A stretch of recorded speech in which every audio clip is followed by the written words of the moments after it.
Maliennes et Maliens, jeunes et moins jeunes, femmes et hommes, de la diaspora et de l'intérieur, des zones rurales et des villes. Je m'adresse à vous aujourd'hui une deuxième fois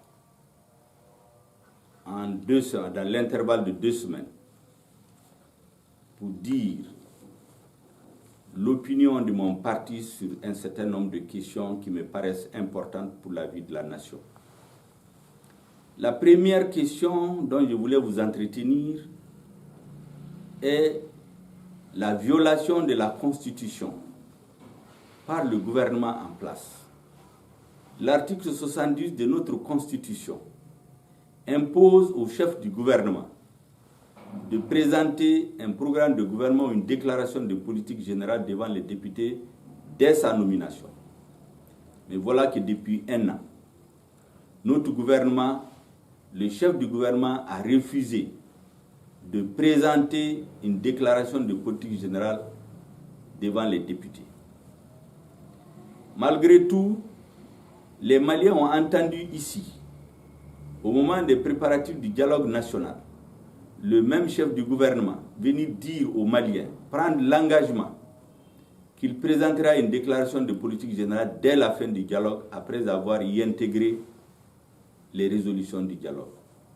Depuis décembre, nous sommes au 6e mois maintenant. Rien n'est fait. Et à notre grande surprise, voici le gouvernement qui, le 1er avril, en Conseil des ministres, prend un projet de loi d'habilitation pour permettre au même gouvernement de demander à l'Assemblée nationale qu'il a ignorée pendant 1 an de lui donner une loi d'habilitation qui lui permette de gouverner jusqu'à l'installation de la nouvelle Assemblée.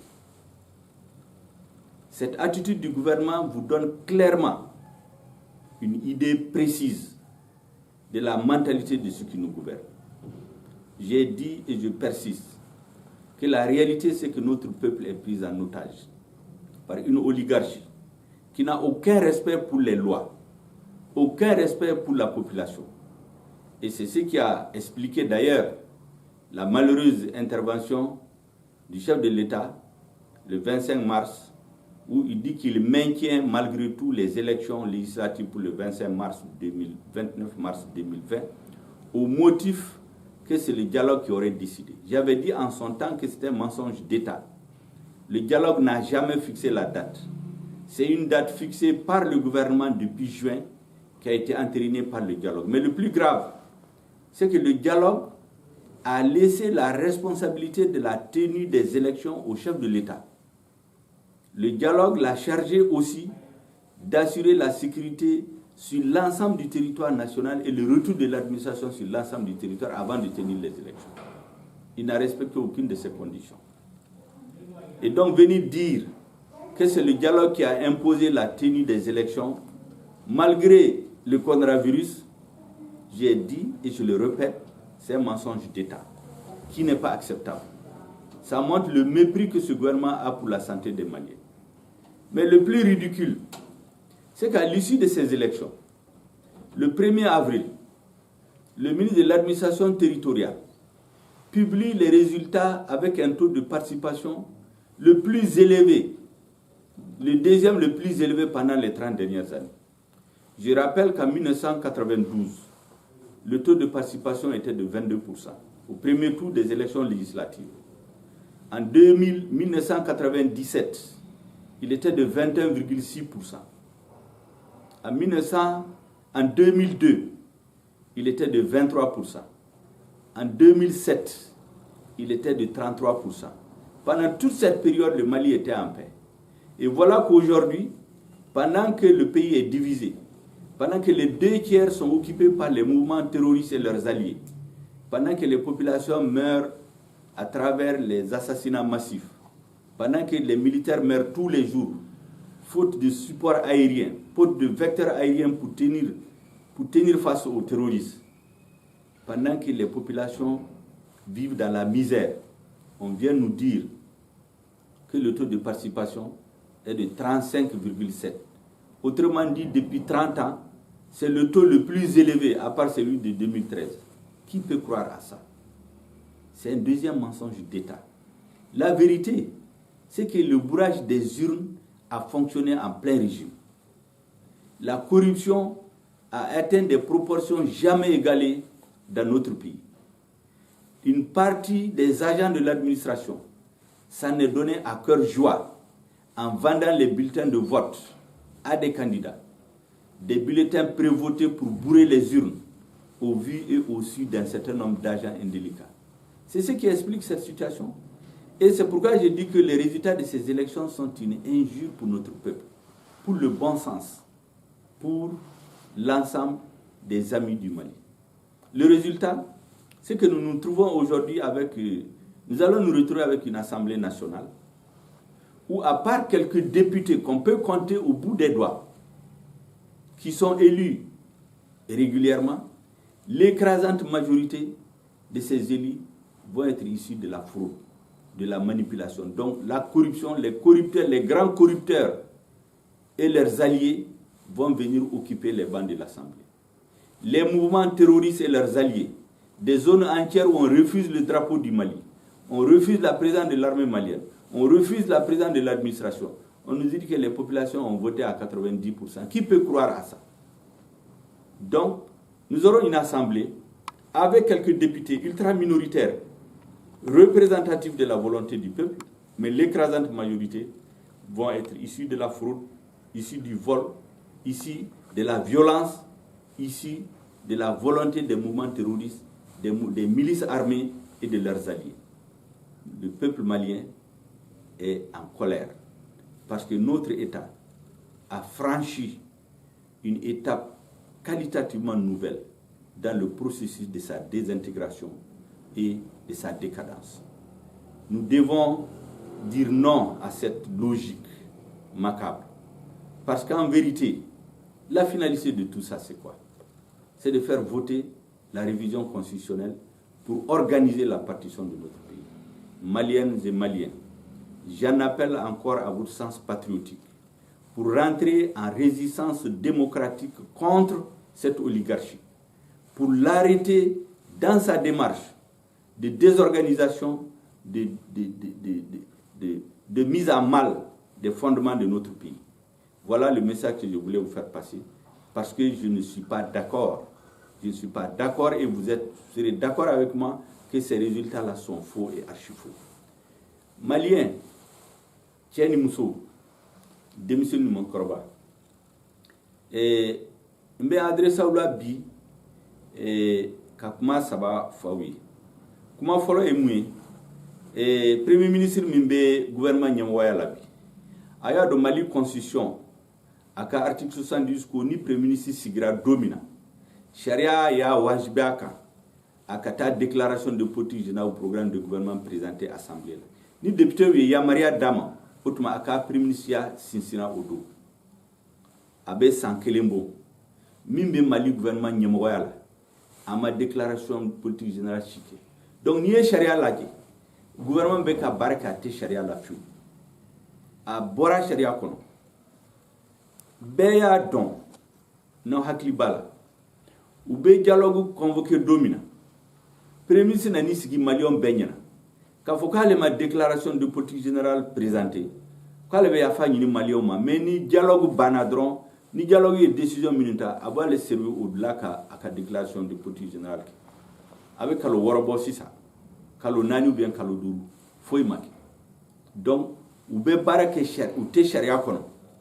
Ou ye bara o barake ate sharia la. Au gouvernement kele nani sigi conseil des ministres là avril kalo fula kalo folo ka fo kube sharia kurata kata ya Mariam nini député ou fait député ou te député minu jatere député yala ko député ka ya Maria Douma ulu ka se ka jamana marani ordonnance c'est-à-dire min ka du au bout de seben ka fo jamana be marani ndeka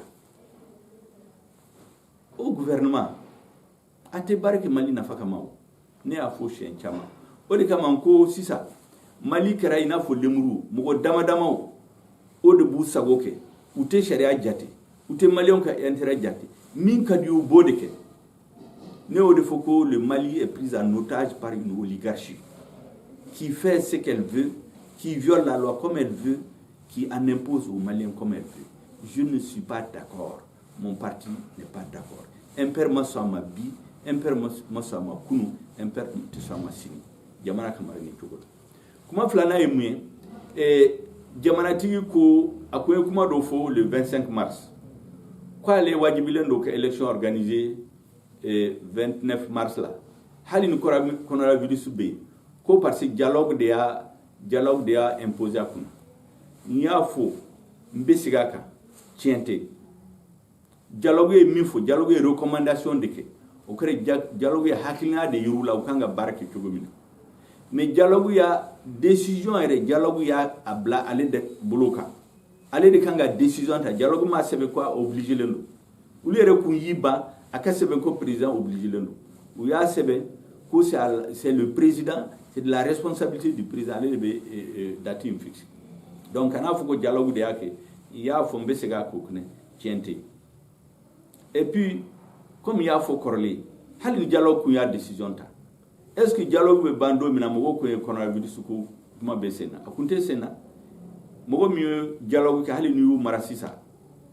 Nous faisons un dialogue qui est donc, il y a un dialogue. Et danaya dialogue mogo min participer à dialogue la we dana mita ka da gouvernement ka we nana ya ma ka malion jamfa nga kuma sabana yimuye we élection mi ke élection législative ko nié mogo keme wo kemeta mogo sara mogo hake min votera we bi sabani du ni ko mais ne jatemine ke kabini 1992 élection beke ntara statistique ka kulaje. Et 1992, Mogo Keme o Keme, 22%.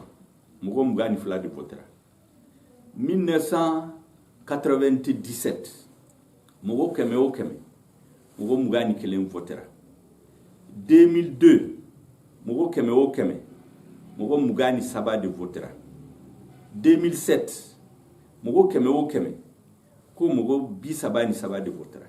Abse kana fo chogo di sisa kelebe jamana kono mogo be kasa dongodo sodasu be kasa mogo chamamberi kandi refugee la ube na fo sisa ko mogo keme o keme ko bi sabani duru de botera beba donc o galondi donc galon ube fa ke jamana mara galonka président be kuma mi fo miti tien galondo gouvernement be ni sigi sisa ka fo ko malien togola ku ba fo malien we ko vote min kera 29 mars ko mogo keme o keme ko mogo bi sabani duru votera ka soro de 92 fosisa abe mogo keme mugani fla na chaira mogo bi saba way galon fla nay jamana se ka mara galonka abe galon tiki abe sharia soso ati sharia ati barake sharia la jamana se ka tani chugola nkuma fi ko de fo malien minu fanga min ban kuna sisa ute barake sharia ka ute barake malion nafaka ba fi ulu don de nafaka nega parti to so barake tuguma nambe opposition ante mo wonni nte mo dogoya membe kuma pour que ka malion nyayele ka malion u ka famu mime ka ke jamana ko mite sharia ko mini mali na fatte sida so da su be kasa avion te duma dongo do beba do kele membe mali la sisa ni avion masani hélicoptère masan ka daga so da suma kele inte se kapa ukuma atesena wari be do fon la mi manga ke dongo do ne mason dema donc mbofo pour ka famu nete critique là comme ça mbe kuma faut pour que malien ka famu mimbe sena sisa imperte soma bi imperte masama kunu imperte sama sini kuma ba minu be ka foyo o de ni hakato bala sa de la